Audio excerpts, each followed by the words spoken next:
All right, so you've really you've given us quite the challenge this time Hmm. with these readings about the Cold War and everything that came after. I mean, textbooks, articles. It's a lot. Yeah, it feels almost overwhelming. But I think that's kind of the point, right? This deep dive is all about cutting through the noise and finding those aha moments that make history, relevant to your life. Well, and what I find fascinating is how this period we're looking at, the Cold War, it continues to shape the world long after it officially ended back in 91. We're talking about a legacy, really, that reaches into the present and even dictates the future, which is what makes these readings, especially contemporary world politics, so relevant. Absolutely. And, it's not just about understanding the past, right? This is about connecting those dots to the present and seeing how the forces that shaped the Cold War are still at play even today in 2024. So let's jump right in. The Cold War. Now, most people, they hear Cold War and they picture, like, a nuclear standoff, missiles, submarines. Right, right. But the readings really emphasize this ideological clash between democracy and communism. It's more than just political jargon, right? Oh, absolutely. This ideological struggle, it was the foundation for global alliances, conflicts, everything. Choosing a side back then, it wasn't just about picking a political system. It was like aligning with this whole set of values, a vision for the future. Mm. It was a battle of ideas playing out on this massive global chessboard, with countries becoming pawns in this high-stakes game. And things could have gotten really real really fast with the constant threat of nuclear war. That's where this whole concept of deterrence comes, in the idea that mutually assured destruction, MAD, actually prevented things from going nuclear. Basically, both sides knew if they pushed the button, everybody loses. Yeah, it's like imagine playing chicken, but with the fate of the entire world hanging in the balance. That's essentially what MAD boils down to. Though the textbook does ask a pretty chilling question. Mhm. How rational was it to base global security on this assumption that no one would dare to make the first move? Which is terrifying when you think about the personalities involved and the potential for miscalculation, right? The textbook actually uses the Cuban Missile Crisis to really illustrate how close we came to complete global disaster. Yeah, 1962, the discovery of Soviet missiles in Cuba, right off the coast of Florida, it sent shockwaves through the U.S. government and, honestly, the entire world. I mean, for 13 very tense days, everyone watched as the U.S. and the Soviet Union basically went toe-to-toe. The decision-making or lack thereof, the miscommunication, it all came down to like a hair's breadth. One wrong move, one misinterpretation could have triggered a full-blown nuclear holocaust. Yeah, it really highlights just how fragile peace was during that whole era. And here's the kicker. The world today has even more nuclear powers than it did back then. So does that logic of deterrence, that terrifying game of chicken, does it still hold up? That's the million-dollar question, isn't it? The textbook argues that while deterrence remains like a cornerstone of nuclear strategy, the global landscape has shifted dramatically. We're not dealing with just a simple bipolar world anymore. Right. And, while that whole Cuban Missile Crisis was unfolding, the seeds of another major shift were being sown. The eventual collapse of the Soviet Union. Now, I don't know about you, but when I think 80s, it's all cheesy music and leg warmers. But behind the scenes, the Soviet system, it was crumbling. It really was. The textbook paints a picture of economic stagnation, there was social unrest, a growing sense of dissatisfaction within the entire Soviet bloc. People were tired of shortages, tired of oppression, and they were really craving the freedoms and the opportunities that they saw even glimpsed in the West. Remember how blue jeans were, like this black market sensation in the Soviet Union? It's wild. A simple pair of jeans becomes this symbol of Western ideals. But it wasn't just about consumer goods. It really did represent this deep yearning for a different way of life. Makes you wonder, was the collapse just inevitable? You know, a lot of historians and political scientists, they believe so, but the path to collapse, it wasn't straightforward. Gorbachev, he was the Soviet leader at the time, and he introduced these reforms like perestroika. It was aimed at restructuring the Soviet economy, and then glasnost that was supposed to increase openness and transparency. Ironically, as the textbook points out, these attempts to fix the system, they actually kind of hastened its demise. It's almost like he opened a window to let some fresh air in, and the whole building decided to make a break for it. Yeah, that's a great way to put it. And when the dust settled, the United States, the textbook calls this a unipolar world. And it really dives into the implications of such a dramatic power shift. So the U.S. is like top dog now, the world's lone superpower. But what does that even mean in practice? Is it just about like having the most tanks and missiles, or is there something more to it? That's where hegemony comes into play, which sounds like a scary word, but it's important. The textbook breaks it down into three different but like intertwined types of power. First, yeah, you've got hard power, that's your classic military might. But then there's this whole other level, structural power, which is about economics, how much a country's systems are like the foundation for the whole global order. So not just who can blow stuff up, but who makes the rules of the game in the first place, especially when it comes to money. Exactly. The textbook uses a really specific example. MBA degrees. This whole educational model, it came from the US, but now it's like the global gold standard, right? You see business schools all over the world trying to be just like the American ones, training future leaders with the same values, the same approach to business. That's structural power, seeping in everywhere. It's like embedding your ideas into how the whole world economy works, even before anyone thinks about politics. But there was that third part of hegemony too, right? Something about soft power. Yep. Right. This is the cultural influence part. Think back to those blue jeans we were talking about. Yeah. They weren't just pants. They were this symbol of American culture, of freedom and opportunity that really resonated with people way beyond America's borders. Movies, music, even just the way people live their lives. The U.S. has projected this image that a lot of the world aspires to, sometimes without even realizing it. It's subtle, but it's powerful. The book also mentions, though, that even with all this power, the U.S. does have its limits. Like, domestically, there are always problems, divisions within the country itself. And globally, other power centers are starting to emerge to challenge that dominance. And speaking of that, the textbook doesn't just focus on the U.S., right? It also looks at these other potential powerhouses rising.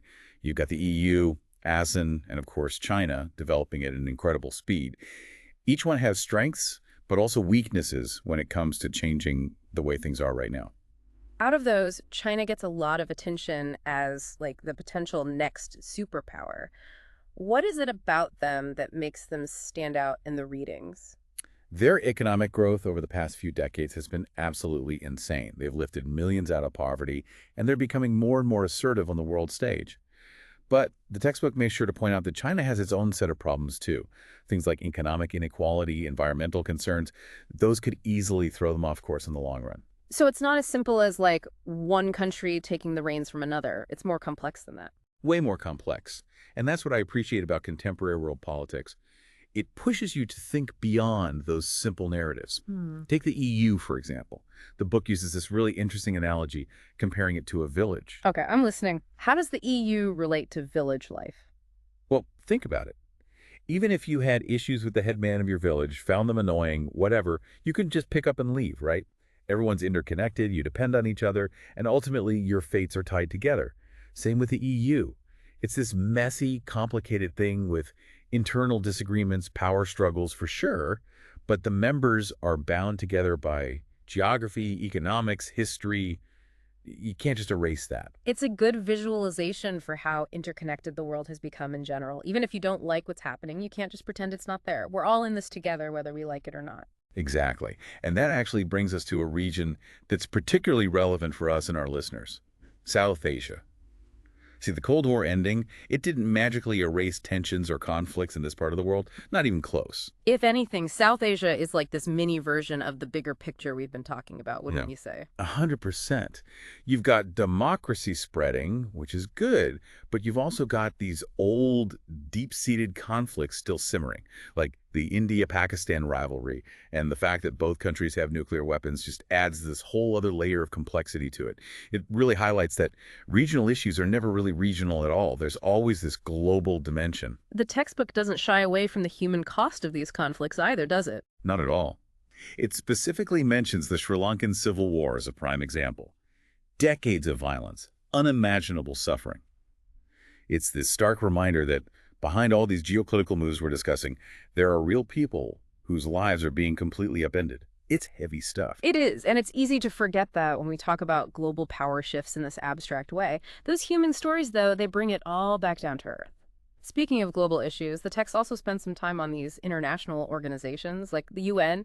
There's one quote where someone calls them talking shops, which, yeah, it sounds cynical, but I don't know, part of me kind of gets it. Well, it's a totally valid criticism, but the textbook doesn't just leave it at that. It pushes back, asks this really important question. What's the alternative? Like, in a world facing climate change, pandemics, economic crises that go way beyond borders. Can we really afford to just give up on the idea of working together completely? So it's less about whether these organizations are perfect and more about whether they're necessary at all. Exactly. And with the UN in particular, the readings dive into two huge debates surrounding it. Yeah. First, reform.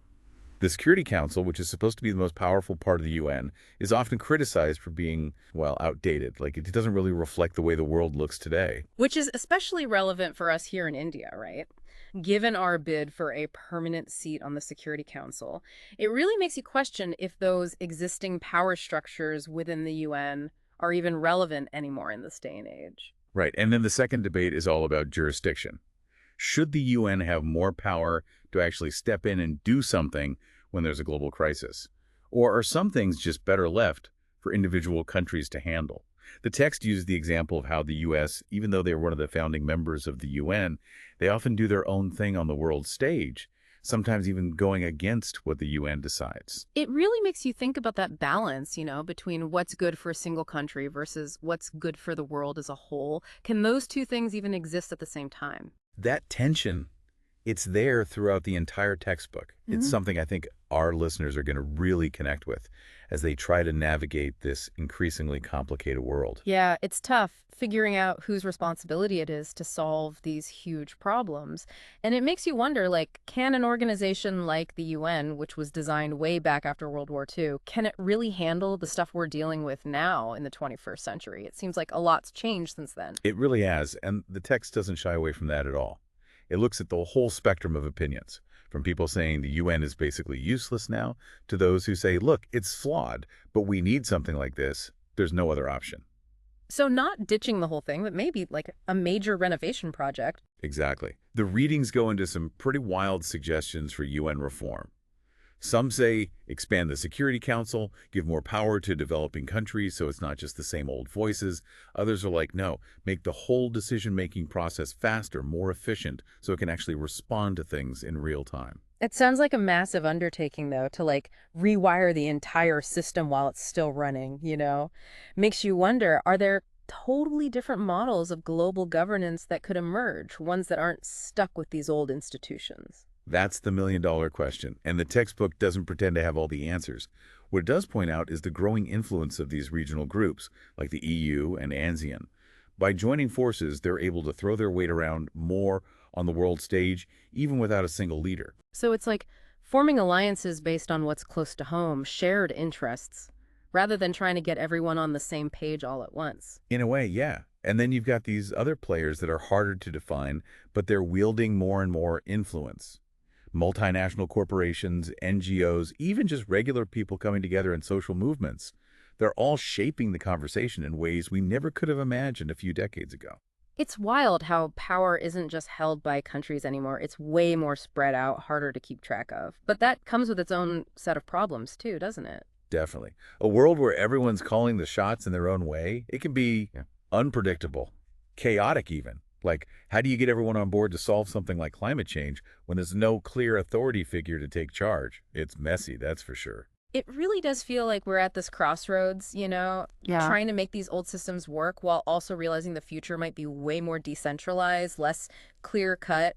It's almost dizzying trying to wrap your head around it. It's a lot. And the textbook could have easily just stopped at laying out all the problems, but it doesn't. It actually shifts gears towards the end and starts exploring potential solutions, which I appreciated. Okay, so there's hope yet. What does it say we should actually do about all this? Well, for one, it really hammers home the importance of just being aware of these issues in the first place. Like, the more people understand how interconnected our world is and the massive challenges we're facing, the more likely we are to demand better from our leaders. Knowledge is power, right? That's what they always say. But it can't just be about knowing the problems. We have to actually do something, right? Oh, absolutely. And the textbook makes a big deal out of critical thinking. Question your assumptions, challenge those in power. Don't just accept things the way they are. Be an active citizen, not just someone along for the ride. Which is kind of the whole point of these deep dives, right? Digging below the surface, looking at things from all angles, forming your own opinions based on, actually knowing something. 100%. And it's not just about what individuals can do either. The textbook highlights how much power there is in collective action. When people come together to demand change, That's when things really start to happen. It uses examples like the global effort to get rid of polio, or that treaty, the Montreal Protocol, that actually did something about the hole in the ozone layer. It's good to remember those success stories. Proof that even with these huge, scary problems, working together can actually make a difference. It's a good reminder that we're not just inheriting this planet, we're responsible for it. Like, we owe it to future generations to at least try and fix this mess. That's a powerful message, and I think it's a good place to wrap up this deep dive. For everyone listening, the takeaway is, yeah, the world's changing crazy fast, but that doesn't mean you're powerless. You have a voice, you have agency, and you absolutely have a role to play in making things better. Couldn't have said it better myself. Engage with the world, stay curious, ask the hard questions, and don't be afraid to shake things up a little. Every little action, no matter how small it seems, it can ripple outwards and create real change. Well said. And on that note, we'll wrap up this deep dive. Hope you found it thought-provoking and maybe even a little inspiring. The journey of understanding this complex world we live in, it never really ends. Until next time.